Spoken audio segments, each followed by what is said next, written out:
십계명의 6번째, 오늘 강의하겠습니다. 자, 6번은 한번 해볼까요? 살인하지 말라. 너무 이제 obvious한 그런 느낌인데, 그래도 한번 분석해 볼 필요가 있겠습니다. 살인하지 말라. 뭘 말씀하신 건가? 그래서 살인이라는 거는 전쟁에 가서 적국과 전쟁하면서 저쪽 병사를 죽이지 말라, 이런 의미는 아닙니다.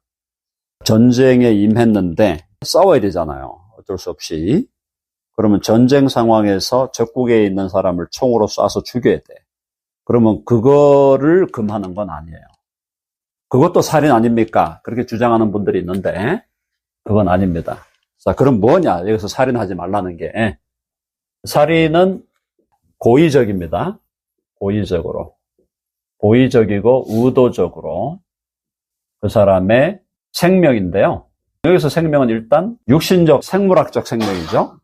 생명을 고의적이고 의도적으로, 또 여기 이제 당연히 폭력을 쓸 수 있겠죠. 늘 폭력이 들어가는 아니다 하더라도 폭력적으로, 의도적으로, 고의적으로 타인의 생명을 앗아가는 것입니다. 그러니까 취하는 것이죠. 생명을 취하는 것. 취한다는 것이, 죽인다는 말이 갖고 있는 의미가 그 사람의 생명을 사라지게 만드는 거죠. 기본적인 의미를 우리가 이렇게 이해하고 고의적, 의도적으로 타인의 생명을 탈취하는 것인데, 그러면은 왜 하지 말라 했을까요? 왜? 하나님만이 생명의 주인이시기 때문에 우리가 어떤 다른 사람의 생명에 대한 주권이 우리에게 없잖아요. 그죠? 그러니까 하나님만이 생명의 주인이시기 때문에 우리가 그 사람의 생명을 탈취하면 안 된다. 생명이 사라지게 만들면 안 된다. 그 사람의 생명권, 사람의 생사에 대한 절대권이 하나님께 있는 거죠. 하나님만 인간의 생명, 삶과 죽음, 특별히 생사에 대한 절대권을 하나님만 갖고 계신다. 그리고 두 번째 정도 예를 하나 더 든다면, 인간이 하나님의 형상으로 만들어졌죠. 하나님의 형상으로 만들어진 존재이기 때문에 인간 생명에, 이제 영어로 sanctity 그런다. sanctity of human life. 인간 생명의, 인간 목숨의 신성성, 거룩성. 그러니까 인간 생명이 신성하다는 거예요. 신성하다. 그래서 인간의 생명은 신성한, sacred, 거룩하고 신성하기 때문에 그거는 인간이 취해서는 안 된다라는 겁니다. 그 사람의 생명을 내가 취하면 그것은 하나님께 대한 도전이 된다. 하나님께 대한 도전과 반역이죠. 자, 이제 이게 기본적인 6계명을 기본적으로 이해하는 틀입니다. 자, 근데 예수님은 더 깊이 들어갔어요. 예수님 더 깊이 들어갔죠? 예수님의 깊이 차원으로 들어가 봐야 돼요. 예수님의 깊이 차원에서 어떻게 했습니까? 살인하지 말라 했는데 뭐 하지 말라 그랬죠? 어디까지 넘어갔죠? 주님이? 마태복음 우리 5장 21절과 22절. 자, 일단 노하지 말아라. 깊이 차원에서. 노하지 말라, 이 말은 이제 근거 있는 화를 내는 게 아니고 근거 없이 경노하는 겁니다. 여기서 노하지 말라는 거, rage를 얘기해요. rage, R-A-G-E. 근거 없는 경노를 하지 말아라. 두 번째, 라가라는 건 욕이죠. 욕을 하지 마라. 우리가 욕을 많이 하게 되기도 하는데 욕을 하지 말라. 그 다음에 미련한 놈이라 하는 자는 지옥불에 들어가리라. 미련하다고도 하지 마라. 미련하다는 것은 stupid라는 말을 하지 말라 이 말이죠. 그러니까 stupid라는 말을 많이 하잖아요, 사실은. 자, 그러니까 예수님은 그 사람의 목숨을 실제로 빼앗았냐 안 빼앗았냐 상관없이 이걸 다 살인으로 보시는 거예요. 그 사람에 대해서 경노하는 거. 근거 있는데 화를 내는 거는 예외입니다. 그거는 화를 낼 수 있습니다. 그러니까 화를 아예 내지 말라는 건 아니에요. 그 다음에 욕하지 말라. 이제 여기서 이제 화를 내는 차원에서 욕을 하는 거는 더 깊이 들어간 거죠, 사실은요. 욕을 한다는 것은, 이건 뭐야? 그 사람의 인격을 모독하는 거죠. 인격을 모독하는 게 생명을 빼앗는 것과 똑같다는 얘기예요. 욕하는 게 이게 전부 다 뒤에 가서 험담하고, 그죠? 인격을 모독하는 거예요. 그러니까 험담하고 비방하고 소위 한국 문화에서 도마질하고 그래서 인격을 모독하고 욕하는 거. 욕하는 게 이제 비방이죠, 사실은. 비방하고 중상모략하고 슬렌더 등등입니다. 미련하다고 말하는 것도 그렇죠. stupid라고 말할 때 그거 역시 그 사람의 인격을 모독하는. 그러니까 그 사람의 인격을 모독하는 것이 살인이라는 거예요. 인격 모독이 살인이다. 그 사람을 내가 실제로 그 사람의 생명을 칼로 찔러 죽이거나 총으로 쏴서 안 죽여도 그 사람의 인격을 내가 모독할 때, 인격에 어떤 상처를 줄 때, 그것이 바로 살인과 같다라고 주님은 말씀하고 있는 거예요. 자, 그러면 여기서 벗어날 수 있는 사람이 있을까요? 한 명도 없어요. 맞아요. 예외가 있으리라고 생각은 하지만은 예외는 없습니다. 네, 모든 사람이 다 여기에 걸려드는 거죠. 모든 사람이. 저를 포함해서 우리들 모두가 사실은 이 주님의 이 깊이 차원으로 들어가면 누구도 여기에 안 걸려 넘어가는 사람은 없다. 그게 성경이 말하는 거죠. 그래서 뭐라 했어요? 의인은 없나니 하나도 없으며. 그게 성경의 정확한 얘기죠. 의인은 없다는 얘기가. 자, 그래서 우리는 예수님을 믿는 사람은 여기만 넘어가는 게 아니고 이것만을 우리가 지키려고 하는 게 아니고 우리는 어디까지 가야 돼요? 여기까지 가야 돼요. 근데 여기까지 갈 수 있는 사람은 거듭난 사람밖에 없어요. 예수님을 믿고 거듭난 사람. 그래서 거듭난 사람만 여기까지 갈 수 있는데 이거를 우리의 능력으로 못 가죠. 우리의 능력으로 못 가니까 누구의 능력으로 가야 됩니까? 예수님의 능력으로, 성령의 능력으로 가야 됩니다. 맞죠? 자, 이게 이제 기본적으로 우리가 알게 되는데, 이제 이것과 관련해서 아까 제가 전쟁 얘기를 했잖아요. 이 살인하지 말라는 것과 관련해서 윤리적으로 논쟁이 많이 있습니다. 논쟁. 첫째, 전쟁에서 어떻게 할 것인가. 분명히 죽여야 되거든요. 우크라이나와 러시아가 전쟁하고 북한과 남한이 전쟁하면은 우리 옛날에 6.25 때 전쟁했을 때 어떻게 되나요? 크리스찬이라도 전쟁에 나가면 사람을 죽여야 됩니다. 그렇죠? 전쟁은 살인에서 예외인데 전쟁에도 요즘 전쟁 범죄라는 게 있잖아요. 전쟁에서 전쟁 범죄가 되는 게 뭐죠? 민간인을 죽일 때. 그렇죠? 전쟁은 예외적인 상황이지만은 성경도 전쟁은 예외로 취급합니다. 전쟁은 예외 상황이다.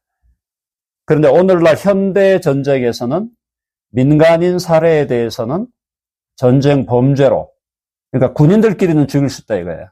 군인들끼리는 죽일 수 있는데 민간인을 살해하는 것에 대해서는 전쟁 범죄로 이걸 규정하죠. 국제법에서. 이거에 대해서 우리 기독교는 기독교는 여기에 동의하는 건가? 군인들끼리 서로 치고받고 죽이는 거는 오케이인데, 크리스찬 군인이 다른 나라에 가가지고 그 적국에 있는 민간인을 살해했다. 그럼 그거는 살인으로, 성경적으로도 살인으로 인정돼야 되는가? 그거에 대한 논쟁이 있습니다. 그런 논쟁이 있고, 자, 두 번째. 옛날 말로 안락사라 그랬고, 요즘에는 조력사라 그럽니다. 유서네이지아. 유서네이지아 아시죠? 유서네이지아를 어디까지 살인으로 규정해야 되는가? 본인이 죽기를 원했는데도 살인인가?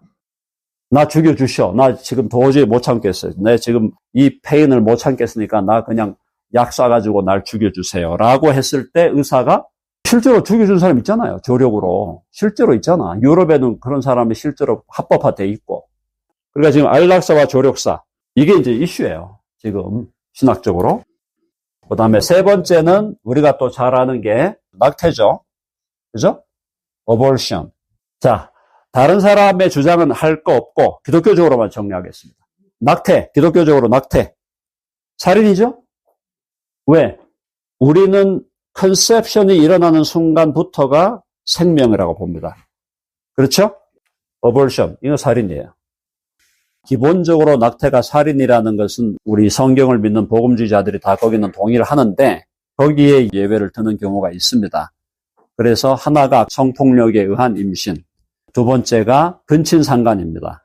성폭력에 의해서 임신이 되었거나 근친상간에 의해서 임신이 되었을 경우에, 세 번째가 산모의 생명이 위험한 경우, 임신한 상태에서 산모의 생명이 위험한 경우, 이 세 가지 경우에는 어볼션에 대해서 예외를 둘 수 있다라고 그것을 예외로 인정해야 된다고 보는 견해가 다수 견해입니다. 복음주의권의 다수.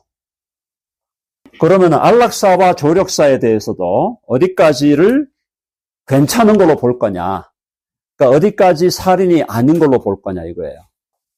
그래서 현재 우리 복음주의권, 이거는 의견을, 저는 이거에 대해서는 제가 제 생각을 여러분에게 인포즈할 생각은 없습니다.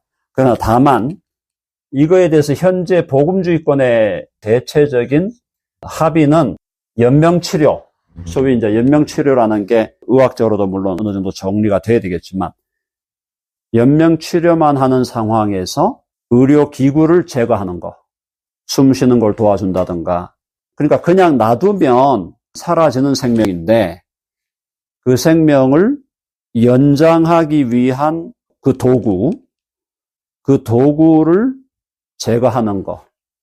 그것이 만약에 그 이전에 그 환자의 medical will이라든가 혹은 가족과의 협의를 통해서 그 사람의 연명치료를 거부하는 것까지, 거기까지는 괜찮다라는 것이 현재 복음주의권의 합의예요. 근데 그게 하나님께서 그렇게 우리에게 뭐 그런 것까지는 괜찮다고 무슨 계시를 주신 게 아니기 때문에 성경적인 어떤 추론에 의해서 거기까지는 괜찮다라고 복음주의 evangelical main line에서, 복음주의 주류에서는 그렇게 지금 하고 있습니다. 근데 그 이상은 문제가 된다, 이렇게 얘기하고 있는데, 결국은 뭐냐면은 현재 지금 성경을 믿는 복음주의권에서는 연명치료를 하지 않겠다는 것은 안락사나 조력사로 보지 않는다는 거예요. 근데 그 이후로 넘어갈 때, 그러니까 그 이상을 넘어간다는 것은 연명치료 상태가 아니야. 분명히 이 사람이 다시 살아날 수 있는 가능성이 분명히 있고, 그런 상황에서 나를 죽여달라든가, 아니면 아예 그런 상황도 아니야. 근데 지금 자기들이 나이가 들어서, 지난번에 유럽에서 그런 사람이 있었잖아요. 부부가 같이 살다가 어느 시점이 되었을 때 우리는 같이 죽자. 건강한데, 그러니까 나이가 90이 됐어요. 90이 돼서 이제는 우리가 더 살 이유가 없다. 그렇게 해서 자기들이 건강한 상태인데도 나를 약물로 죽여달라는 거죠. 그렇게 했을 때 그거를 지금 사실은 세상법에서는 그걸 그대로 인정하고 있잖아. 그것은 살인이 아니라고. 그렇죠? 근데 성경은 그건 살인이다라고 규정한다. 그러니까 자살적 조력사죠. 자, 그래서 어쨌든 그럼에도 불구하고 주님께서 나가셨던 경지는 여기다라는 거죠. 그죠? 이 문제도 사실은 살인을 이쪽으로 연결할 때 사실 이런 논쟁들이 분명히 있는데, 사실은 주님께서 우리가 살인하지 말라라고 하신 그 내용을 10계명의 6계명을 더 깊이 차원에서 인격을 모독하지 말라. 인격을 모독하지 말라고 했던 이 차원까지 주님이 우리를 요구하시는 거기 때문에 우리는 일로 가야 된다. 그렇죠? 그래서 결국 이제 인격에 대한 모독, 욕하거나 비방하거나 또 어리석은 자다라고 하는 그것까지 우리가 사실은 초월하면서 그 사람들을, 진실로 그 사람을 존중하고 존대하는, 거기까지 우리가 나가야 된다. 그게 살인하지 말라는 계명이 담고 있는 하나님의 깊은 뜻이다라는 겁니다.